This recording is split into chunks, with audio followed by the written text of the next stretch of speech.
possa falar algo mais focal, né? Vamos lá. Como é que eu falo de filhos no mundo, né? Filhos, a gente fala que a gente cria os filhos para o mundo, né?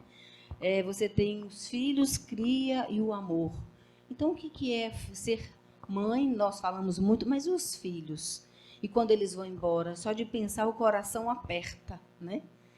Então, o que vai adiantar eu falar do significado de ser filho, os tipos de filho legítimos e ilegítimos, né? Legitimados, né? E como é que eu vou entender como é que isso se relaciona num casamento, seja qualquer tipo de relação de família. Então, os tipos de filhos do mundo, ele vai adentrar a cultura, como cada um vê e percebe. Aí eu trago o que a Bíblia fala sobre filho. Nós falamos filho de Deus, e quando nós entendemos que é o divino, o celestial, e quando a gente, como foi falado aqui, a Maria, né, mãe de Deus, que teve o seu filho sem a relação sexual, e que a gente tem que entender que isso faz parte de um histórico, de uma fé, como cada um leva. Porém, a gente tem que entender também os direitos dos filhos. Será que esses filhos, esses pais, podem marcar esses filhos ao nascer? Porque um bebê pode ser tatuado porque o pai quer que ele tenha a sua tatuagem ou o seu nome. Até que ponto vai a liberdade também? E aqui nós vimos uma criança toda tatuada. Ela é tatuada e a mãe tatuou. Isso está na internet para todos verem. E eu fui pesquisando que a Morris, ela mora na Flórida, e ela veio trazer essa tatuagem, e essa criança apenas sua primeira tatuagem com 6 meses. Vocês sabiam? Porque eu não sabia. Então, por isso o bebê se tornou uma das grandes atrações do TikTok. Então, nós falamos de ser mãe, mas também de ser filho. Como é isto? Será que o filho é meu? É do mundo? Como é que isso está acontecendo? Milhares de seguidores. Então, ser mãe. Eu achei lindo essa imagem. Porque será que eu estou preparada para a chegada, mas também para a saída? Porque um dia os filhos também vão embora. E o nosso coração também. E aí é muita responsabilidade. Será que eu darei conta? Os medos, os erros, os acertos, o aprendizado. Mas coração de mãe é enorme. Sempre cabe os nossos filhos e os filhos do mundo e os filhos de afeto, né? Então, eu preciso de ajuda. Eu preciso de ajuda quando eles chegam. Porque às vezes a gente não tem ninguém. E essa foi a minha história. Eu vim para a Bahia com 20 anos. E fui mãe com 22. E depois com 25. E eu não tinha quem me ajudasse. Foram os amigos, os vizinhos que puderam vir.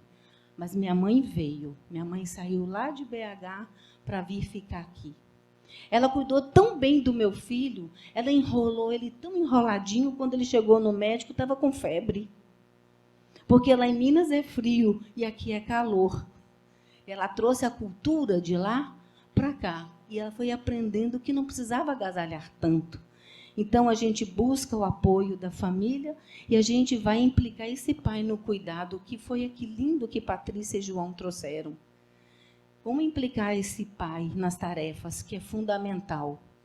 Na minha época, né, quando eu tive bebê, com 22 anos, não tinha essa visão que o pai tinha que participar em tudo, porque é homem. Hoje a gente vê a coisa melhorando e evoluindo, né? Então, como lidar com esse cansaço, esse sono, tudo isso que fica acumulado e que a gente não dorme, que Jaqueline falou tão bem aqui, né? Desse trabalho mal remunerado, que você trabalha dobrado. Quando ela foi falando, eu fui lembrando da minha época, porque agora eu sou avó. Mas a condição de vó é bem diferente, é bem mais leve, né? Então, como nós podemos aprender e confiar nas habilidades que a gente vai desenvolvendo? Será que eu vou dar conta? Essa maternidade, quando minha mãe foi embora, e quando eu ficar sozinho, quando esse umbigo cair, e se o menino adoecer, a gente não tem resposta para nada. Então, será que essa maternidade ela é capaz de desenvolver habilidades multifuncionais na mulher? Claro que sim, né, gente? Porque a gente aprende coisas que a gente nem imaginava fazer. Então, como vai lidar com essas cobranças também da família, do parceiro e a saúde mental, que foi falado? Então, a gente também vai desenvolvendo ferramentas, condições de dar conta. Né? Tem que dar conta, não é assim que a gente fala? Tem que dar conta. E aí, eu entendo que filho primogênito, o primeiro filho, a inexperiência, o significado, né? Posição privilegiada. E quando esse filho, nos reinados, ele era muito esperado, porque ele era o esperado para o sucessor do trono. E nós esperamos muitas vezes que os nossos filhos sigam os nossos espaços. Se meu filho for advogado, vai trabalhar no meu escritório. Se meu filho for comerciante, vai tomar conta da minha loja. E a gente sobrecarrega os nossos filhos dos nossos ideais e desejos, das nossas projeções e frustrações também. E quando o filho fala que não quer estudar? E que eu perguntava para o meu filho assim, meu filho, quando você cresceu, o que você quer fazer? Ele falou assim, eu quero ser rico. Então, você vai ter que estudar. Não, mãe, estudar eu não gosto. Eu falei, como é que você vai ser rico se você não gosta de estudar? Então, você vai ter que trabalhar. Então, é isso que a gente também tem que lidar, porque tem filho, uma gostava de estudar demais, e o outro nada. Então, você tem que aprender a lidar com aquele filho que não gosta de estudar, o dever de casa que vem forçado, né? E depois ele vai brigar com você lá atrás, quando você fala assim, minha mãe, você devia ter me obrigado, e não devia ter deixado eu sair do inglês. Eu falei, só se eu te matasse. Porque você ia, brincava, não levava o livro, e a professora disse, esse menino não quer nada. E hoje ele sabe que precisa. E a gente só vê depois. Mas aí a gente também tem um filho caçula. Esse filho caçula, muitas vezes, aqui eu botei essa foto, tão esperado e desejado. Né? E que esse filho também, ele vai trazer aqui uma questão de ser mimado. Sempre o filho caçula é o mais mimado. E o mais velho tem ciúme do caçula. E, às vezes, cria uma rivalidade. Porque você deu mais atenção para um do que para o outro. Porque os filhos também disputam o colo da mãe e o amor dessa mãe. Então, esse filho, que sempre o mais velho vai ser cobrado, porque ele tem que cuidar dos menores, ele tem que ceder porque o outro é pequeno, ele já vai criando uma birra. Vai criando um problema. Então, ele carrega a maior responsabilidade. E a gente sabe disso. E a gente, às vezes, erra. Eu sou a filha mais velha. Tive que carregar muitas coisas que eu não queria, mas eu tive que carregar. Então, como adaptar o irmão mais velho com o mais novo? A gente vai vendendo esse discurso que ele é um bebezinho, que você vai cuidar dele, mas, no fundo, ele tem raiva, porque tirou a atenção dele. Então, aqui a gente vai entendendo que o filho do meio também é aquele invisível. Aquele que fica entre o mais velho e o caçula, o mais velho, ele muitas vezes não tem atenção. E essa síndrome do filho mais velho, tem um psicanalista, o Alfred Adler, que traz que a ordem de nascimento tem uma forte influência sobre como será a personalidade de uma pessoa quando ela crescer. E agora? A gente tem que entender e estudar muito.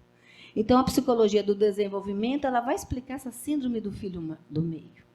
E que vai afetar a vida, e às vezes até na vida adulta. Eu tenho pacientes que não querem conversar com a mãe de jeito nenhum. Ele traz mágoas da infância. E não tem o que fazer. E a gente vai conversando e mostrando pontos. E aqui o filho do meio, muitas vezes, ele é o abandono, ele é o invisível. Né? Mas ele é o filho problemático. Por que ele é o filho problemático? O que será que aconteceu? Como o nosso tempo vai muito rápido, eu vou falar da importância do proteger e do superproteger. Então, auxiliar o filho no que ele pode fazer sozinho, modificar, fortalecer, dar a ele capacidades e habilidades para a autoconfiança dele. Portanto, a superproteção, a gente impede que ele passe as dores do crescimento. E aí, que é necessária para ele aprender. Então, a gente afasta dele as experiências e vai minimizando os riscos, né? E com isso ele não suporta e os próprios medos, ele não sabe lidar com frustração. E isso se torna um eu frágil e uma pessoa insegura. Então, esse vídeo é bem rapidinho, de 44 segundos, que está no Instagram. Vamos ver se a gente vai conseguir passar.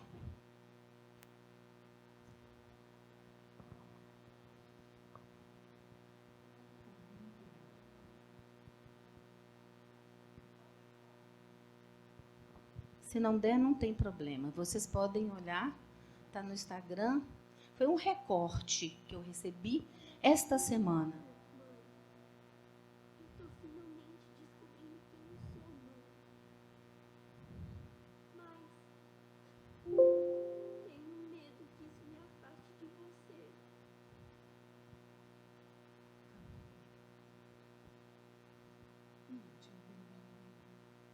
Você tenta fazer com que todos fiquem felizes, mas é tão duro contra si mesmo. Se foi eu que te ensinou isso. Sim, Não está dando para escutar, né? isso não deixe de ser você. Com um perigo.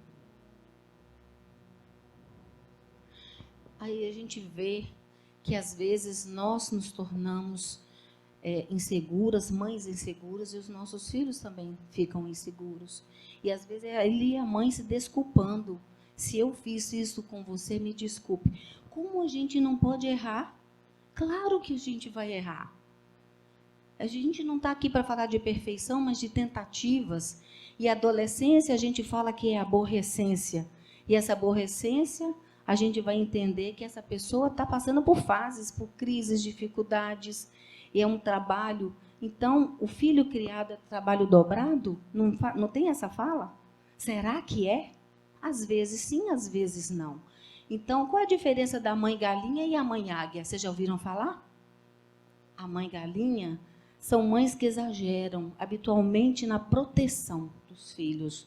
Ela é medrosa e pode transformar seus medos em prudência. Então, ela tenta converter em superproteção. E ela utiliza através do amor. Opa, passei. E aqui a mãe águia. Ela cuida, ela ensina, ela encoraja o filho a voar. Ela sabe que a independência é fundamental. Porque se ele não voar, não vou passar o vídeo, tá? Porque o vídeo, senão a gente vai ter que diminuir o nosso tempo, por causa do horário. Mas a mãe águia, ela ajuda o filho, ela alimenta esse filho, porém, ela também pega seu filho e joga para voar. Porque ela sabe que se esse filhote não voar, ele não vai sobreviver. Então, ela vai enchendo o ninho de espinhos para ele sair para que o filhote saia da área de conforto e crie o seu voo. E ela voa com ele. E se ele não voar, ela dá um arrasante e pega ele de novo, o filhote, e joga de novo daqui a 2, 3 dias, até o filhote voar. E a gente tem medo quando os nossos filhos vão voar. Esse é o meu tema, porque a gente pensa, quando é que meu filho sair de casa, como vai ser? Então, eu não vou passar esse vídeo, mas está aqui para vocês virem no YouTube, a águia e seus filhotes. Vocês podem depois olharem. Mas, aqui eu vou seguindo, quando o filho resolve sair de casa, que foi o meu caso. Meu filho saiu de casa com 18 anos, porque foi pai com 17. E eu precisei entender que ele estava na adolescência, ou era na aborrecente, ou estava apaixonado, mas que eu precisava ajudar, porque a namorada estava grávida, 15 anos, e ele 17. E aí, o que eu fiz? Adotei como minha filha. E os dois casaram, tiveram a Júlia, que hoje é minha neta, que é meu braço direito, estuda aqui na universidade. E ela me ensinou a viver. E eles me ensinaram a viver. Então, eu tive que providenciar essa saída com muito amor e carinho. Na realidade, ele não saiu, ele saiu fisicamente, mas voltaram outros. Então, quando o filho sai, ele sai para casar, ele vai voltar com alguém. Quando as mães entendem que tem uma nora e que essa nora pode ser sua filha, ela não vai entrar no ninho vazio. O ninho vazio é quando você esgotou tudo, mas você, com amor, você não esgota, você, pelo contrário, você agrega. Portanto, a diferença da mãe galinha e a mãe águia foi quando eu cheguei à conclusão que eu queria que meus filhos voassem. Eu não queria ser uma mãe galinha e botar debaixo do braço, mas eu queria que eles voassem alto e eu queria olhar lá no alto e dizer, aquele é meu filho. E quando eu fiz esse slide esta semana, a Júlia, minha neta, falou assim, minha avó, você precisa ver no Facebook o que o meu pai fez. Eu falei, o que foi? Eu até pedi às meninas para passar ali rapidamente. Ele mora em Belo Horizonte, não sei se elas vão conseguir passar, mas o que eu escolhi? Eu escolhi não ser uma mãe galinha, ficar com os filhos debaixo no meu ninho, mas voar com eles, estar junto. E precisar estar junto não é estar colado, mas é estar inteiro. Então, eu achei aqui da Madre Teresa de Calcutá, esse